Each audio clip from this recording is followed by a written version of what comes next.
In this tutorial, I'll be teaching you how to attach props to hands. And I'll be doing that with the use of locators, constraints, and parenting. If you're not familiar with what any of these are, you'll have to Google it. This is not a tutorial for beginners. I'll be using Maya 2019 for the demo, but these principles can be applied to literally any 3D software.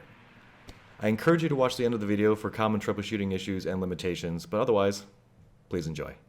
I'm going to be using two hotkeys for brevity's sake. The first of which allows me to put a locator at wherever I have currently selected that also maintains the translation and rotation of the object. The second allows me to create a parent or point constraint without maintain offset on.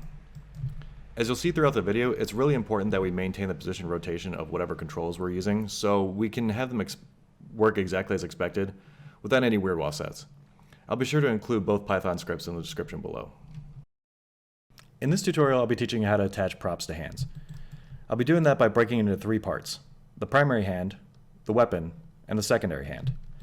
Starting with the primary hand, we'll be creating something called a prop control. Now, in a lot of modern day rigs, this will already be built in. It'll be a control underneath your hand control that allows you to attach props to them. And you can position them and rotate them, and they'll follow neatly with the hand. But in your professional and student career, I guarantee you're going to run into situations where you won't have this luxury. So I'm going to teach you how to make one real quick. Just undo all that real quick. And just for fun, we'll hide the control. So the first thing you need to do is create a locator on your hand. Now, I'm going to be using an FK control for this. I prefer to use FK controls whenever I do single or two-handed props because it allows me to really control the arcs of the elbow and wrist and also the points of the weapon. And then for the secondary hand, if I decide to attach it to it, I can just kind of counter animate it as I need to. So I'll go in here and I'll create a locator on the hand. And next I will constrain the locator to the hand control with a parent constraint. Finally, I'll create a locator, a second locator, and make it a child of the first locator.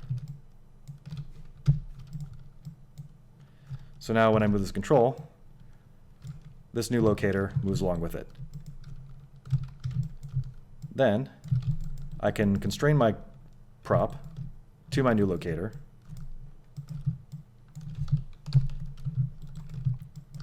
and now it moves around, with the added benefit of being able to position and key the position of my prop within my hand while still maintaining the constraint to my hand.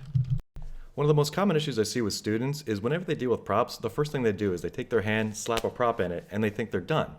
The problem is when you try to extend that prop, you can't, because the human wrist only bends down about 45 to 50 degrees.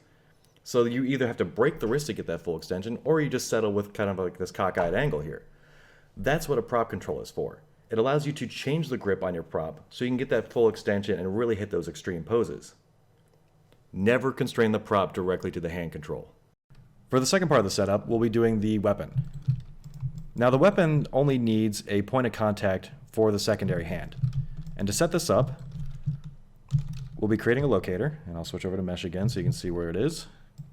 And we're going to position it right at the point of contact for the secondary hand. I'll increase the size so you can see. Then we're going to make this locator a child of the weapon. Now if I rotate my hand, everything moves along with it. Perfection. The reason you want this extra control on the weapon is because you will never hold the weapon in the same place.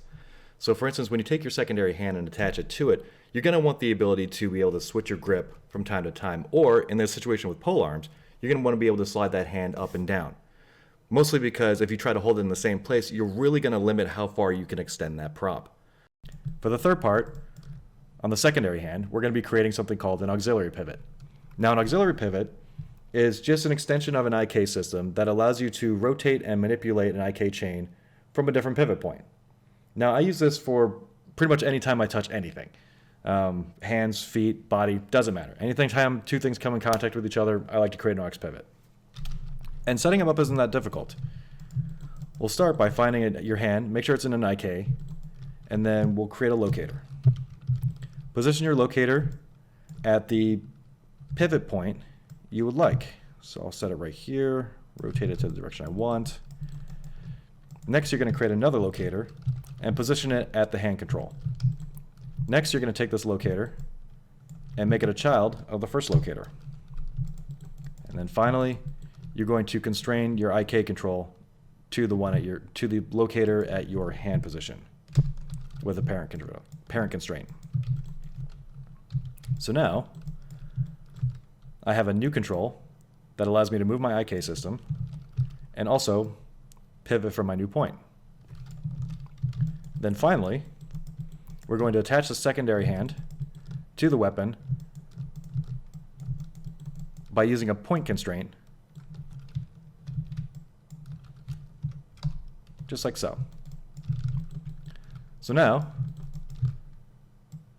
we have both hands attached to the prop, and yet we still have the ability to change the pivot point of the secondary hand. This setup is a little more complex, but with your primary hand being responsible for all the arcs and animation, the last thing you want is for your secondary hand to get in the way. That's why with the setup of the auxiliary pivot and the additional point of contact in your weapon, your secondary hand can achieve literally any position without disrupting what's happening on your primary hand. When I'm trying to come up with a pivot point on a weapon, I usually try to think about where I'm going to be rotating from. Usually it's about this point right here. But also I try to offset the locator off the hand a little bit, so when I grab my prop, I'm not only rotating this way, but I can also rotate around the hilt as well. And if you don't get it on the first try, don't be worried about it. Auxiliary pivots have the versatility, so if you want to change your pivot point, you can take your locator on your wrist and then move and animate it as you see fit. So while this may seem like additional work, you'll notice the benefits of this versatility immediately. Some limitations to be aware of when you're dealing with props like this is, as you're throwing constraints around willy-nilly, you may at some point see an error like this down here. What this is with a lot of these pre-made rigs, these props tend to come with space switching. And space switching is a series of constraints that get attached to various parts of the body so you can push the prop one way or another. This is meant for people who don't understand constraints and just want to focus on the animation. So what's happening here is with the sword, these constraints are constraining the sword to various parts of the body, like the left hand and the right hand. So when we constrain the right hand to it, suddenly we get a conflict of connections. And this is what's called a cycle check. Normally this isn't a really big issue. Like for instance, I just set this up and it seems to be working just fine. However, if it does become an issue, it's not the end of the world. Don't worry about it. What you can do is you can either break these connections here, or if you're not comfortable with that, it's very simple to just duplicate the geometry. Duplicated geometry will not come with any connections on it, and then you can attach the sword as you see fit. That works really well. The other thing I wanted to bring up is I've been using locators for this entire tutorial. However, you do not necessarily need to use them. You can use locators, groups, other geometry, other weapons if you want to. Or in this case, I used a curve. So right here I have, sorry, let me just break that constraint real quick. I created a quick curve from my auxiliary pivot just so I could select it easier. And that's much easier to work with.